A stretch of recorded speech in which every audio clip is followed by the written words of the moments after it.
Na verdade, essas exposições, elas são muito mais graves do que um ato de pedofilia.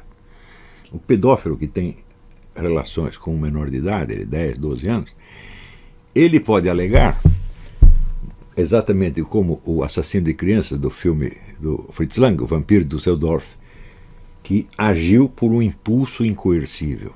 Eu não tenho o controle de mim mesmo. Eu não sou autor dos meus atos. Ele pode até alegar isso.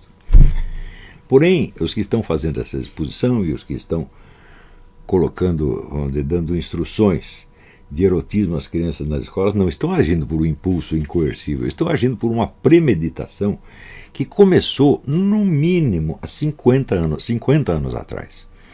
Isso tudo foi precedido de muita discussão, de muito estudo, tá certo? De muito planejamento, tá certo? E está sendo executado com uma sutileza e uma precisão admiráveis, de certo modo. E por isso mesmo, essas coisas constituem um crime muito maior do que qualquer ato de pedofilia. Porque eles não estão fazendo propaganda, praticando pedofilia em público, nem sequer fazendo propaganda da pedofilia, eles estão fazendo uma operação que se chama dessensibilização. É uma operação muito complexa, muito demorada, mas cujos efeitos de longo prazo são absolutamente devastadores. Então, existem alguns livros que vocês podem ler a esse respeito. O primeiro é da Judith Riesman, Sexual Sabotage, onde ela vai mostrar como a modificação dos costumes americanos foi longamente planejada e começada ali mais ou menos com o relatório Kinsey, o qual por sua vez já tinha um planejamento anterior feito na Fundação Rockefeller, e como isto teve efeitos também devastadores na sociedade americana. Tão devastadores que hoje em dia 50% dos casamentos terminam em divórcio, quer dizer, 50% das crianças são criadas sem um dos pais. E entre os negros, 75%. Daí aparece assim que os negros cometem, proporcionalmente, que são 12% da população, cometem 50% dos crimes, quer dizer, são evidentemente uma comunidade mais perigosa do que as outras. Eu digo, bom, mas 75% desses caras não têm pai, são criados por um padrasto, e o padrasto é estatisticamente o maior estuprador de criança que existe. Então você cria as crianças assim, depois você não quer que elas cometam crime.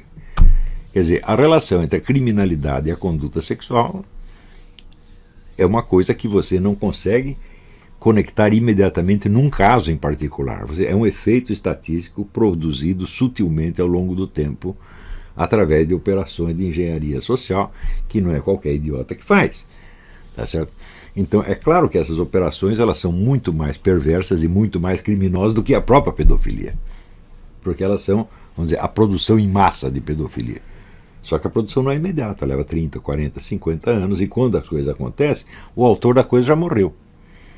O Alfred Kinsey já morreu faz tempo, e pior, todos os arquivos da Sociedade Kinsey, do Instituto Kinsey, ainda estão fechados, não dá para saber o que ele fez. Sabe-se que ele ordenava fazer experiências sexuais com crianças, com bebês. Só que era para fins científicos, e isso não pode cair na boca do povo, então está lacrado até hoje, ninguém tem acesso a isso. Sabe-se a coisa por testemunhos, inclusive de pessoas que foram usadas nesses experimentos. Digo, daí, 50 anos depois, aparece um caso de pedofilia e você prende o pedófilo. Só que o pedófilo, ele é o assassino de crianças do Vampiro de Düsseldorf. É um impulso incoercível. Eu sou apenas um pobre doente. Mas o Alfred Kinsey não era apenas um pobre doente, ele não agiu por nenhum impulso incoercível. Foi tudo longamente premeditado. Então é assim que você persegue, vamos dizer, o crime mais patente e mais vistoso, e o crime mais profundo, que é muito pior, você não consegue pegar. Se você acusar os caras de pedofilia, o delegado vai lá e fala, não tem pedofilia nenhuma. Assim, de fato, não houve nenhuma prática de pedofilia. O Estatuto da Criança e do Adolescente define como crime você mostrar a uma criança um ato sexual praticado entre duas crianças. Isto sim. Então, isto é enquadrável. Curiosamente, ninguém pegou a coisa por esse lado. Pegaram pelo lado vistoso. Não tem uma exposição que aparece os meninos pelados, né? Um ato sexual de adultos. Bom, não tem como você enquadrar isso. Ele mostrou um ato sexual de adultos para uma criança. Bom, é uma imoralidade, mas não há crime nisso aí. Quer dizer, você precisa conhecer exatamente a natureza das ações e qual o enquadramento jurídico, a tipificação jurídica cabível. Né? Mas o país que tem mais advogado por metro quadrado, tá certo? O Brasil tem mais advogado do que qualquer faculdade de direito no mundo, tá certo?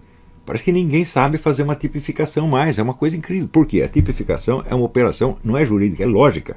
Se o sujeito não tem uma mentalidade lógica, ele pode ler as tipificações jurídicas 1000 vezes, pode decorar, saber todas de cor, não vai saber.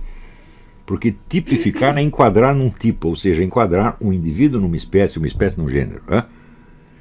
Se o indivíduo, desde o início da sua formação, ele perdeu o instinto lógico, eu acredito claramente que a lógica é um instinto, e já vou explicar por quê. Se ele perde isso, ou se isso vamos dizer, deprimido, né, debilitado no indivíduo desde o ensino primário, ele pode tirar quantos diplomas de direito ele queira, não vai conseguir enquadrar coisíssima nenhuma. E é o que acontece hoje, tá certo? Então, estou recomendando alguns livros. O segundo livro é o do livro do E. Michael Jones, Libido Dominandi. Esse é um estudo sobre a relação entre poder autoritário e liberdade sexual. Ele mostra que ao longo da história existe sempre um jogo dessas duas coisas. Né? Quarto livro do Randy Engel, The Rite of Sodomy. Rite é rito, R-I-T-E, The Rite of Sodomy.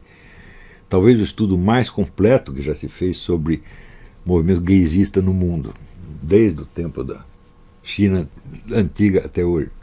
Um livro de Milpar, um trabalho admirável. E existe um livro de um autor chamado Jason Lee, Pedofilia, Celebrity and Ideology. O título é altamente sugestivo. Mas se vocês querem saber onde essas coisas começaram, vocês têm que começar por ler o Manifesto Gay de 1986, onde os líderes gaysistas americanos prometem aos casais héteros: nós vamos sodomizar os seus filhos. Está dito na primeira linha. 1986. Quantos anos vocês tinham em 1986? A maioria não tinha nascido. Esse pessoal que está aí protestando na frente do MASP e tal, quantos anos eles tinham em 1986? Nem tinham nascido. E os caras já estavam pensando. Isso aí. Outra coisa importante é esse aqui. Tony Diver, L'enfant au masculin. Né? A criança no masculino. Este é um líder gaysista francês que em 1980, partindo do raciocínio gaysista, chegava na liberação da pedofilia. Portanto, dizer, não, você associar o homossexualismo com pedofilia é uma sacanagem da direita, etc. Não, foram vocês que associaram, foram os seus líderes que começaram fazendo isso na década de 80. Eu, na verdade, não sei, eu não estudei estatisticamente a coisa para saber quantos pedófilos são homossexuais, quantos são héteros, mas eu sei que a ideia foram vocês que lançaram. Não é isso? Ademais, nós temos um documento fabuloso, que são as memórias de André Gide, Se le grand ne meurt, se o grão não morre, que é uma frase da Bíblia, onde ele conta as suas aventuras vividas junto com Oscar Wilde na Argélia, aventuras menos de homossexual que de pedófilo. Eles iam lá especialmente para pegar menininhos que ali custavam barato. Ali a Argélia era, para os pedófilos franceses, era o Jardim das Delícias. Então, vocês devem ler este livro. Vocês veem que ali o André Gide, ele até tinha certos dramas de consciência por causa disso, mas Oscar Wilde não. Oscar Wilde estava achando tudo uma verdadeira maravilha, estava se divertindo a valer. Né? Então, note bem que André Gide foi o primeiro grande teórico gaysista do mundo, ocidental, pelo menos na fase moderna. Claro, em outras épocas houve outras. Também você não pode esquecer que a pedofilia é um dos hábitos mais antigos da humanidade. Isso, na China, durante 5.000 anos, foi uma coisa comum as famílias venderem as suas crianças para ricos pedófilos. E ninguém via nisso nada demais. Tá certo? Muitas vezes, esses meninos eram castrados para poder servir de repasto aos pedófilos ricos. Na Índia, no século passado, a Sociedade Teosófica, se tem aqui algum membro da Sociedade Teosófica, minha recomendação é saia, ou saia da sociedade ou saia do meu curso. A Sociedade Teosófica organizou a exportação de crianças indianas para os aristocratas pedófilos ingleses. Isso está lá documentado no livro do René Guénon. O René Guénon fala muito mal do método histórico, mas ele o aplicou perfeitamente bem nesse livro. Le Théosophisme, Histoire d'une pseudo-religion. O Teosofismo, História de uma pseudo-religião.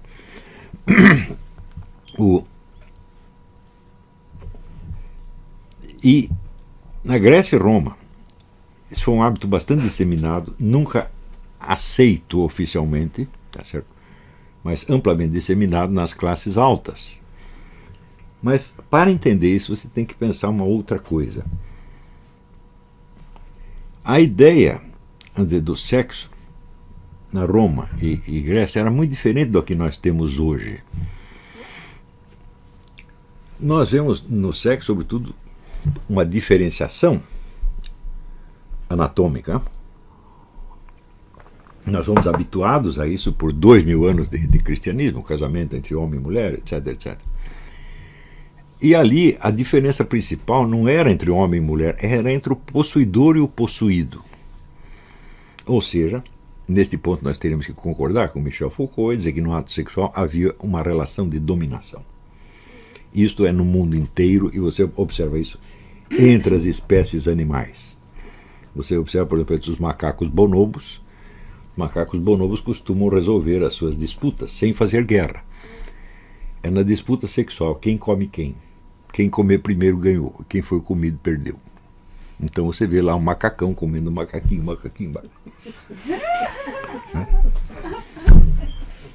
Então, vamos dizer, o sexo como dominação é um fato da natureza. Nós podemos não querer ver isto. Mas veja, na relação entre um homem e uma mulher, você tem um órgão penetrante e você tem um orifício penetrado. Ou seja, o homem remexe o organismo da mulher por dentro. E por mais que o cinema mostre as mulheres dançando em cima dos homens, a relação continua sendo de domínio. Isso é uma coisa óbvia. Tá certo? Uma coisa é você remexer o corpo do outro, outra coisa é você ter o seu corpo remexido.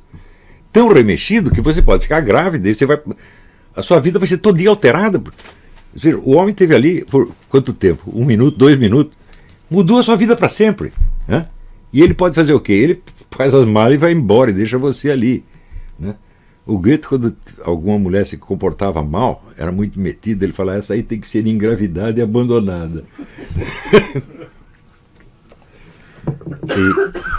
Eu não sei se ele chegou a fazer isso com alguém, mas ele tinha essa ideia, falava, essa aí merece. Então, houve algum homem que foi engravidado e abandonado pela mulher? Isso nunca aconteceu. Não é isso? Houve algum homem que foi estuprado por alguma mulher? É muito difícil, né? Porque se a mulher atacar você de maneira muito agressiva, como é que você vai ter ereção? Você está aterrorizado ali. Né? Então, isso quer dizer que o ato sexual é também um ato de dominação. E não tem como negar isso aí. Né? E é por isto mesmo, tá certo, que a sociedade, ela aos poucos foi entendendo que o homem que tinha relação sexual com a mulher contraía uma obrigação com ela. Né? Obrigação, em primeiro lugar, de gratidão. Por quê? Você foi o dominador, tá certo? Você reduziu a mulher a esta condição, vamos dizer, de abrir as pernas, deixar-se penetrar, você remexer os órgãos dela por dentro, tá certo? E você sai ali todo bonito e gostoso e não deve nada, o que é isto? Né? Então ele contrai automaticamente uma obrigação, tá certo? E ela, o que ela vai fazer para se vingar dele? Vai lhe dar um filho, porra. Quer dizer, a mulher é dominada, e ainda devolve um presente para o homem. Agora, ele pode não considerar um presente, ele pode achar apenas que é uma fonte de dívidas e preferir dar no pé. Então, vamos dizer, a relação de dominação está efetivamente presente em todo ato sexual. Tá certo? E, se for uma relação homossexual, também.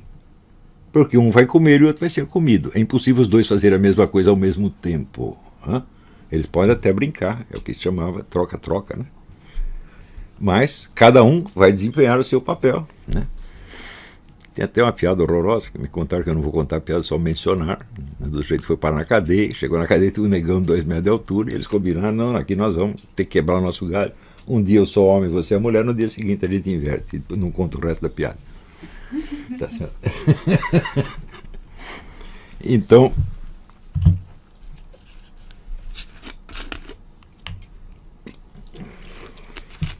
é claro que a relação de dominação é apenas um dos elementos do ato sexual. Ele não é o principal. Existe um lado estético.